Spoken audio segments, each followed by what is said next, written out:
JP and the Beanstalk Hey! here. We just got out of Morbius. We did. We made it. We did it. We did not get turned. We did not become vampire people. No, we did not. No. So, No. non-spoiler review. Sure. First. So I guess see it if... Oh, yeah. I can't think of a reason. I don't know why this movie exists. It is... I agree with you on that part. But I didn't actually mind it. I didn't think it was terrible. But then again, like... There are worse movies. Maybe the best thing this movie has going for it is, I don't know who's going to go into this movie with like high expectations. Sure. Yeah. The casting's appropriate, right? Jared Leto's a good visual fit for the role. I thought he was good in this movie. Yep. There's only like fine. 3 characters. Yep. Not a lot going on. The rest is kind of not fleshed out. No. Thinking about it, there was Tyrese Gibson's in it, and I love Tyrese. He's appeared. I don't know why he was in it.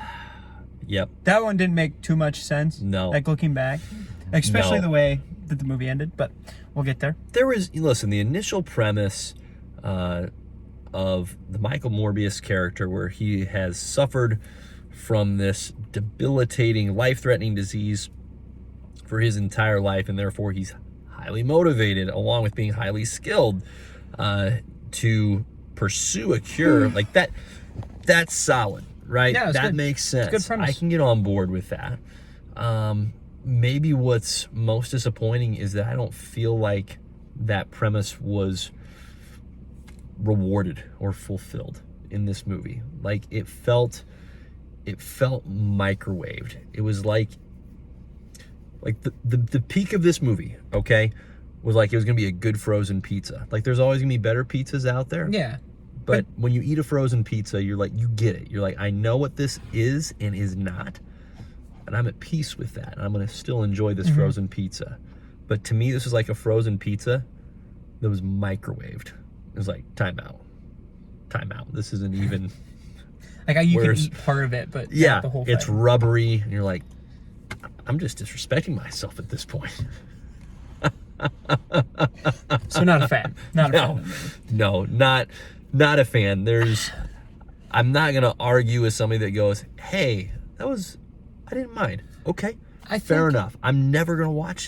I think, I won't either, probably. No way. But for me, I think part of the problem too is that villain, the main bad guy. Yep. I don't care about. No. I think that's part of it. Like you kind of, like, their relationship is solid, but it's more of a like. Sure. I have no connections with that character. Yeah. Like it would have been cooler. Like characters just weren't fleshed out. They just weren't developed. But like for me, like, I'll be honest. I was waiting for Spider-Man. Okay, I was waiting for Spider-Man to come in because I know he wasn't going to come in. Yep. But I was just like, I just watched the '90s cartoon like 6 months ago. Ooh, and they covered Morbius. Right. And it's Peter going, Michael, you need to stop. Like stopping him from eating people. That's a good thing to stop someone from doing. Yeah, that's important. But like, it's important. Don't eat people. It was always understood that Morbius wasn't like a bad guy. Yeah. He was just the classic anti-hero. That's right in his he's sweet like spot. Frankenstein's monster. Yeah. He doesn't want to be a monster, but they could have played that a little bit more. The Frankenstein's monster piece. They could have gone that direction where he's this very unwilling well, my gosh, what is the word? He's this unwilling host, right?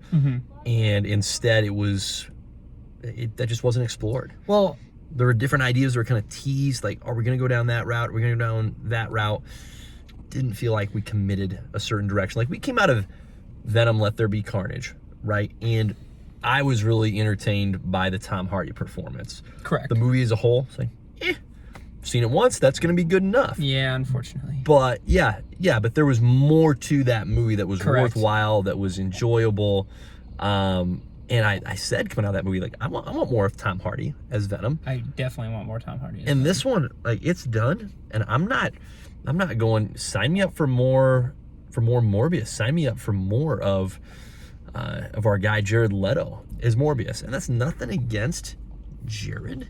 I just don't think he was given much to do here. Yeah. So we'll go into spoilers. Let's do. Okay, because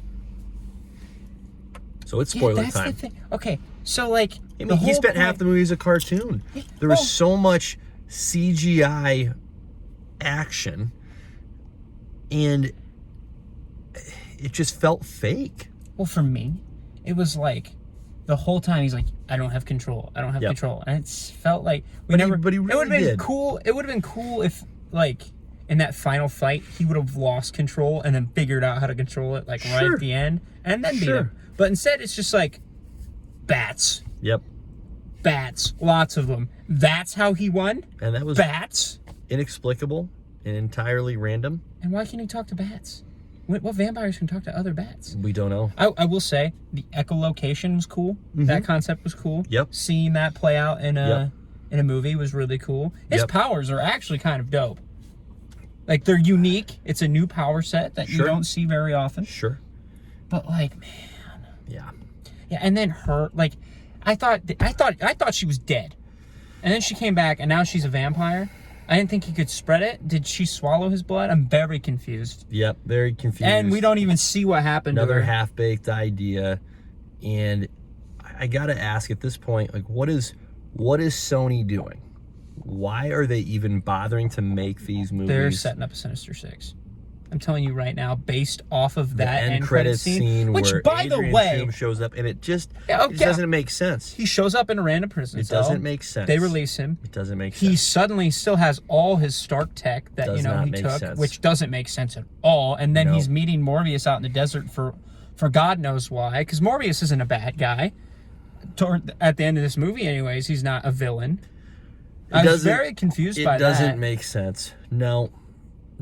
And then he said he was going to kill himself, remember? He's gonna take himself out of the equation, and now he just decided to live? Really did not follow through on that commitment. That didn't make sense. Didn't follow through on the commitment. No. If he was like, I need to live for you guys, that makes sense. Yeah. That makes sense. I really did not mind this movie, but I'm glad you didn't mind it. I didn't sit there like I wasn't miserable, but I'm just sitting there going, yep, this is what I figured it would be. It was funny. Why is this here? It was funny looking over at you because like when the main bad guy was just like creeping on those two kissing, and I just look over at you and you chuckled and you're like, pervert. You're like, yeah, pervert. I didn't even mind like the guy they cast as what's his name, Matt Smith. The guy they cast as his friend turned adversary, right? Lucien Milo. Like, good casting choice. Again, physically seems to be the right look for the role. But, man, the story, they're just... And the FBI didn't do anything throughout that whole thing. I don't know why they were there either. There just wasn't anywhere to being enough in that story to make this movie more than what it could, more than what it was. And then San Francisco... Were they actually hinting that Venom is in the same universe? That was definitely them. That has to be, right? Yeah, 100%. I mean, he does say the I am Venom thing, too. Total Venom drop. Yeah. So Venom is there. Sony's trying, and they really need, please, give up. They won't give up. Because we're Sell going to the get a rights. Kraven the Hunter movie. Sell the rights. And wait till that rant happens tomorrow. I haven't even fully gone in on the fact that we're getting a stupid Kraven the Hunter movie. I'm furious. Mm-hmm. Furious. Mm-hmm. Especially after this. Well, again. Might as well be. Morbius would have worked better as, he works better as a side character. He works better as a Spider-Man. Sure. Had he shown up in a Spider-Man movie as the villain. Not even as the villain. He could have been, the middle ground. Yep. Yep. They could have had a character. They could have in had a Spider-Man movie. Well, yeah. Then you're okay. You go into that the animal genetic thing. You could have had Lizard be the main bad guy, and then have Morbius be in that weird middle ground. Yeah. But now you got or put him in Blade. That would work. I'm cool with that. I still say kill him in Blade right away. I don't think that's gonna awesome.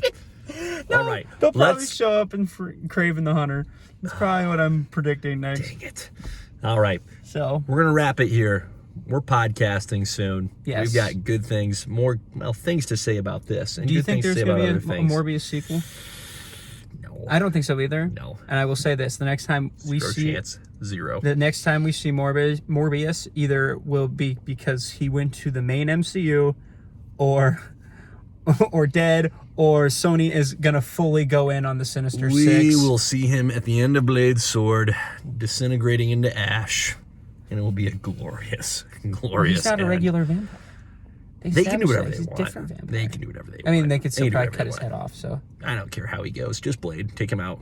It's my wish. My wish. Sony, sell the rights. Blade. Take down Morbius. on that note, next episode we go full dive on this. You bet. And bet. and cover Moon Knight, Oh my goodness. That's right. the Moon Knight. real winner. Huh. There will be quite the blend. It's just going to be great. Yep, sounds good. All right. Peace.